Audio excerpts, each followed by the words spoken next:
Hi, I'm Tony Fleming, and this is Fleming's Ultimate Garage. Hey everybody, thanks for joining us on today's video. You know, this is, everybody always asks me like, what's your favorite car? I don't really have a favorite car because I just love cars, but I do have a top 5, and this right here is absolutely in the top 5. Well, you're saying, well, why do you not want like a Ferrari or whatever? Because you know what?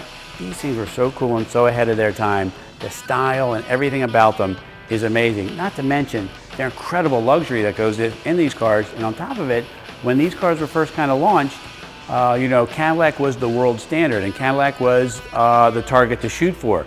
These cars here, an engineer drove every one of these cars that was built. Make sure that everything worked on it, went for a test drive, then they brought it back and checked everything all over one more time to make sure that when they delivered them to the dealers, the experience was top end. And when you walk around, you're going to see some of the style, the luxury amenities, and the quality of this car, because this car in particular is a little different. This car here is showing 51,772 miles. It's believed to be actual. We have right over here the Pennsylvania window sticker here from 1974. The condition of the car is spectacular. It has been repainted. I'm not sure if the interior is original or not. It looks it to be, but what I do know about it is the switches, how things work and how they look says to me that it probably is the original mileage on the car, and this car has been sitting or maybe used very infrequently for a very long time. This is a great piece. You know, as we walk around this car and we look at the style, we talked about some of the luxury features and things like that that you get with it. I just, I don't know, I get excited. Let's take a minute, let's look around it. So come on up here for a second, let's check out some paint. Beautifully done. It's the original color, a Bermuda blue metallic, and it looks just like Bermuda. It's just really nicely done. The chrome and everything is really nice on the car. There's a little bit of pitting at the front here. Leads you to believe that a lot of this car is original. The bumpers are in great shape. Like I said, there's a little bit there. But like the stainless trim is all really nice. A lot of this stuff you can't buy anymore. First off, it has the original Lincoln wheel covers, and it also has the original style Silvertown belted tires on here. I'm not sure if it would benefit from a set of wide whites or not. The light colored car might not be as nice as it looks right now, but you know what, I'm not gonna pick the car apart because the car looks great, all right? Okay, let me show you one of the styling features I love about this, and as you know, they're known for being the suicide door convertibles. Check this out. Look how cool that car is inside. How hot is that? This is circa 2011, on our way to 2012. You could pull up to any fine restaurant in the world, any club, anywhere. You pull up in this car, and this is the car they park out front. They push the Porsche or the Ferrari to the side. The valet is going to put this car out front, and everybody who walks out and sees this car is going to go, wow. Whether you're a car guy or not, this thing rolling down the road, car girl or not, this thing rolling down the road, you're going to look at that car and you're going to smile.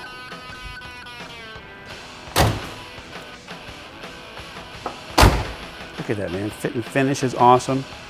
Awesome. Great taillight treatment. Like, look at this from behind. They did such a nice job keeping it subtle. I mean, it doesn't have the huge wings on it of its era. It doesn't have giant fins. It's got a nice big V8 in it. It's got dual exhaust, but it's the luxury accoutrements that come with it that make it not only even better for the style, but better drivability, okay? Let's do this. Let's take a peek under the hood for a minute and see what motivates the power. Okay. So the safety is on this side. You know what, I still haven't figured out why they put the safety on this side. I haven't figured that out yet. I need to research that. Okay, well here we have the original 430 cubic inch V8. Keep in mind they were rated at 300 horsepower, which is good horsepower for its time, but also a lot of torque. And they have the 3-speed automatic when GM at the time was still doing 2 speeds. This is pretty ahead of its time. So you got power steering, you have power brakes, we have air conditioning. Everything is easy to get to. Fresh battery in it. This is a battery cutoff switch, so in case you're going to leave this car for an extended amount of time, you just turn that like that. It cuts the battery supply off so that when you go to use the car, it's ready to go with a nice charged battery. I just get so excited, I keep staring at all the stuff in here, just thinking, how cool is this car, man? I mean, it's 50 years old. Just amazing. Okay. You know, where these cars really shined were, we talked about the style and things like that, but really where they shine is once you got inside the car.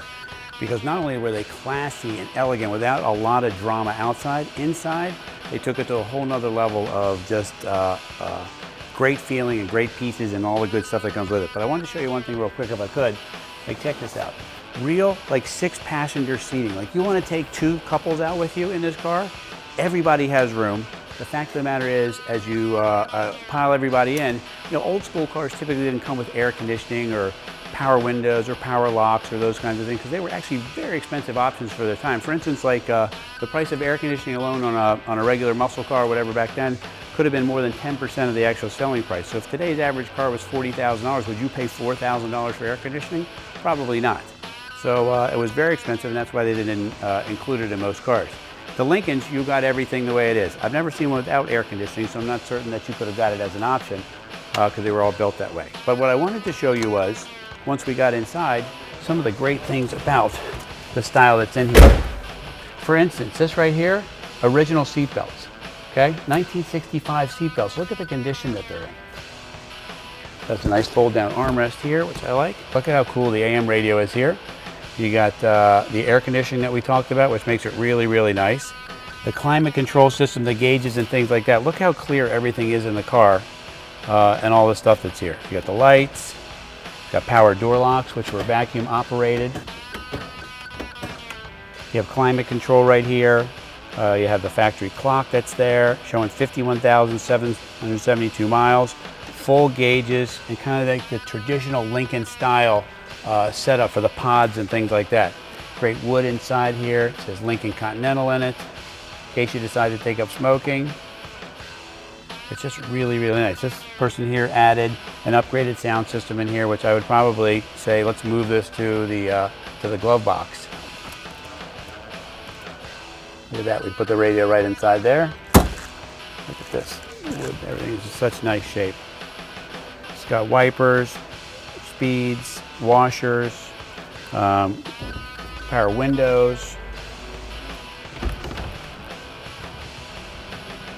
Normally we start the cars up so you can hear their performance and things like that. And although these have a lot of performance to them, what you really want is to know how quiet it is. And let me go ahead and start it for you so you can hear what it sounds like.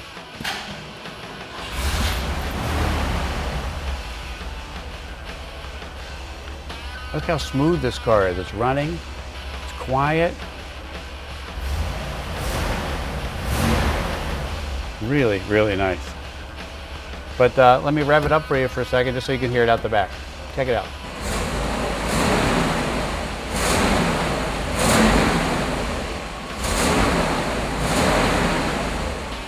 You know, the beauty of these cars is how technologically advanced they were, believe it or not.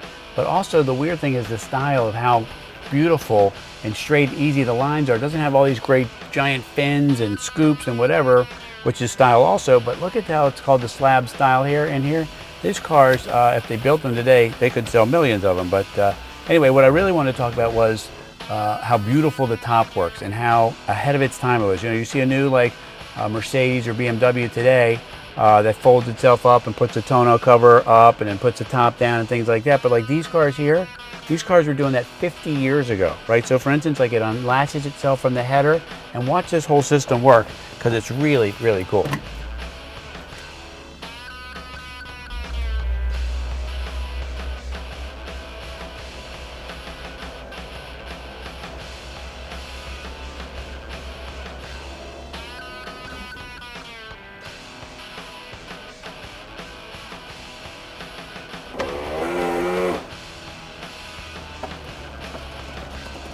The synchronization is just amazing to watch all this happen. And more importantly, it's 50-year-old technology, which is just cool. Like, check this out, man. It's like folding the top up now. Trunk's all detailed with the correct mats in there.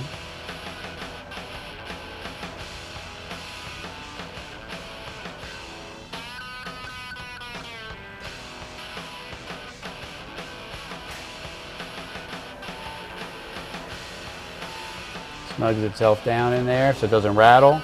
Lid closes. Screws are spinning right now so it can, and then when it clicks, that click, you know you're done. Now look at this car, completely transformed.